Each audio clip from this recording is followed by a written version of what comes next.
اعوذ باللہ من الشیطان الرجیم، بسم اللہ الرحمن الرحیم۔ محترم سامعین، معرفت امام زمانہ علیہ السلام کے سلسلے میں آج ہم حضرت نوح علیہ السلام کی غیبت کا قصہ آپ کی خدمت میں پیش کریں گے۔ علامہ شیخ صدوق کی کتاب آفتاب زمانہ کے مطابق عبداللہ بن فضل ہاشمی نقل کرتے ہیں کہ امام جعفر صادق علیہ السلام نے ارشاد فرمایا، جب اللہ تعالیٰ نے حضرت نوح کی نبوت کو آشکار کیا اور ان کے پیروکاروں کو کامیابی کا یقین ہو گیا تو وہ لوگ جو سختیوں اور پریشانیوں کی زندگی گزار چکے تھے حضرت نوح پر اس قدر ہجوم آور ہوئے اور انہیں اس قدر مارا کہ 3 دن تک حضرت نوح علیہ السلام بے ہوش رہے۔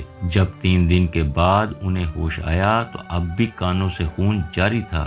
یہ واقعہ حضرت نوح کی رسالت پر مبعوث ہونے کے 300 سال بعد کا ہے۔ لوگ اس تمام مدت میں حضرت نوح علیہ السلام کو پکارتے، ان کے ظاہر ہونے کی دعا کرتے تھے، مگر نوح علیہ السلام ظاہر نہیں ہوئے تھے، لہٰذا لوگوں نے ان کے ساتھ دشمنوں کا سا برتاؤ شروع کر دیا۔ حضرت نوح نے 300 سال تک ان کی نافرمانی اور بدسلوکی کو برداشت کیا۔ آخرکار تنگ آ کر ان کے حق میں بد دعا کرنا چاہیے، لہٰذا صبح کی نماز کے بعد جو بد دعا کے لیے ہاتھ اٹھائے تو 7ویں آسمان سے 3 فرشتوں کا ایک گروہ آیا اور کہنے لگا، اے نوح، ہماری آپ سے ایک گزارش ہے، وہ یہ کہ اپنی قوم پر نفرین کرنے میں کچھ تاخیر کریں۔ حضرت نوح نے مزید 300 سال تک صبر کیا مگر لوگ پھر بھی باز نہیں آئے، تو ایک دن ظہر کے وقت حضرت نوح نفرین کرنے کو بیٹھے کہ 6 آسمان سے 3 فرشتوں کا ایک گروہ آیا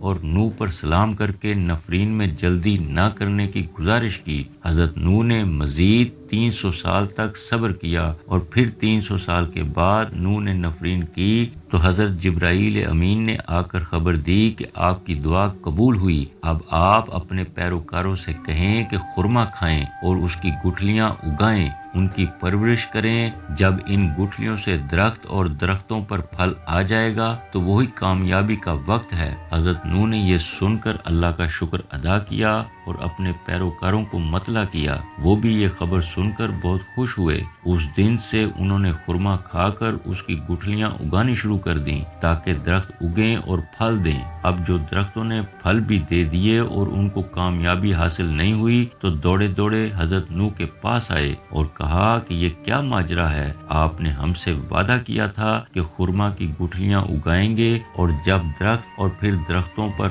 پھل آئے گا تو تمہاری مصیبتیں دور ہوں گی، کامیابی حاصل ہوگی، مگر ایسا نہیں ہوا۔ تو پھر سے حضرت نوح نے بارگاہ الہی میں دعا کی، حکم ہوا کہ ان سے کہو اسی پھل کو کھا کر اس کی گٹھلیوں کو اگائیں، اس سے جو درخت اور پھر پھل نکلیں گے تو وہی ان کی پریشانی کے دور ہونے کا وقت ہوگا۔ یہ سن کر 1/3 لوگ اسی وقت دین سے پھر گئے، باقی 2/3 لوگ دین پر باقی رہے۔ انہوں نے انہی درختوں کے خرمے کھا کر ان کی گٹھلیاں اگائیں۔ جب ان سے درخت اور پھر پھل نکلے تو دوبارہ نوح کے پاس آئے کہ اب کیا وجہ ہے، اب کیوں وعدہ پورا نہیں ہوا؟ حضرت نوح نے بھی بارگاہ پروردگار میں دعا کی تو وہی ہوئی، ان سے کہو اسی پھل کو کھا کر اس کی گٹھلیوں کو اگائیں۔ یہ سن کر مزید 1/3 لوگ دین سے پھر گئے، صرف 1/3 لوگ دین پر باقی رہ گئے۔ انہوں نے وہ پھل کھا کر اس کی گٹھلیاں اگائیں۔ جب ان سے درخت نکلے اور انہوں نے پھل دیے تو باقی لوگوں نے کہنا شروع کیا کہ اب تو صرف ہم ہی چند لوگ ہیں، کوئی بھی باقی نہیں ہے، اب تو ہم بھی ہلاک ہونے سے خوف زدہ ہیں۔ حضرت نوح نے بھی بارگاہ پروردگار میں گڑ گڑا کر التجا کی، اے پروردگار، اب اگر مزید تاخیر ہوئی تو یہ لوگ بھی ہلاک ہو جائیں گے۔ اللہ تعالیٰ نے حضرت نوح علیہ السلام کو وحی کی، اے نوح، تمہاری دعا قبول ہو چکی ہے، اب انہی درختوں کے تنوں کو کاٹو اور ان سے کشتی بناؤ۔ اس طرح نوح کی دعا قبول ہونے اور طوفان آنے کے درمیان 50 سال کا فاصلہ پیش آیا۔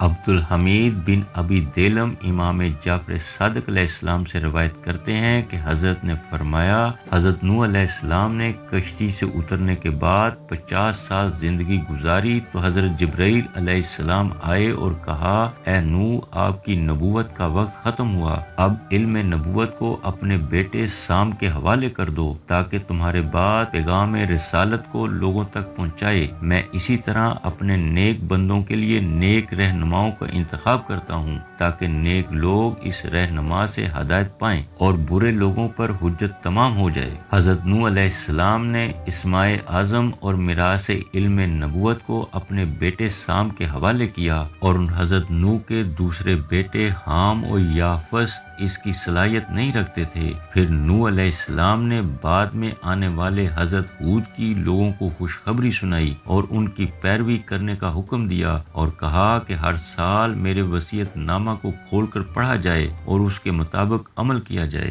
یاد رہے اسی طرح کا حکم حضرت آدم علیہ السلام نے بھی دیا تھا، مگر دوسری طرف حام اور یافس کی اولادوں میں سرکش اور ظالم افراد پیدا ہوئے، اور اس طرف سام کی اولاد نے حضرت نوح کے علوم کو مخفی رکھا، اور اولاد سام نے حام اور یافس کی اولادوں پر غلبہ حاصل کر لیا۔ پھر امام نے فرمایا سندھ، ہند اور حبشہ کے لوگ حام کی اولاد سے ہیں، اور عرب و عجم کے لوگ سام کی اولاد سے ہیں۔ اسی طرح زمانہ آگے بڑھتا رہا یہاں تک کہ ہود علیہ السلام کو اللہ تعالیٰ نے مبعوث کیا۔ علی بن سالم اپنے والد سے اور وہ امام جعفر صادق علیہ السلام سے روایت کرتے ہیں کہ آپ نے فرمایا جب حضرت نوح کی وفات کا وقت نزدیک آیا تو انہوں نے اپنے پیروکاروں کو نزدیک بلایا اور ان سے کہا میرے بعد ایک ایسی غیبت پیش آنے والی ہے کہ ظالم و جابر حکمران اپنے ظلم و ستم میں کوئی کسر باقی نہیں چھوڑیں گے، مگر اللہ تعالیٰ میری نسل سے قائم کو ظہور بخشے گا جس کا نام ہود ہوگا، اس کا اخلاق و کردار میری طرح ہوگا، وہ تمہارے دشمنوں کو ہلاک کر دے گا۔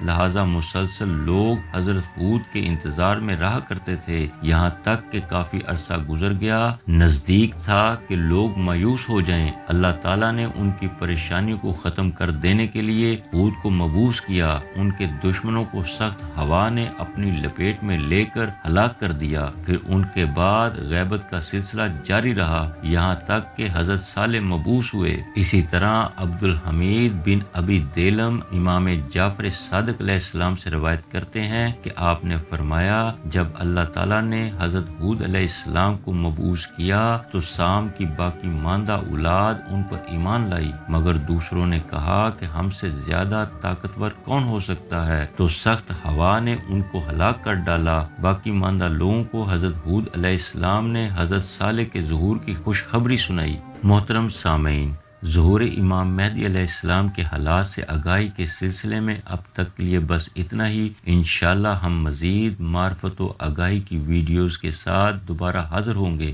تب تک اپنا، اپنے دوستوں اور عزیز و اقارب کا خیال رکھیے گا۔ والسلام۔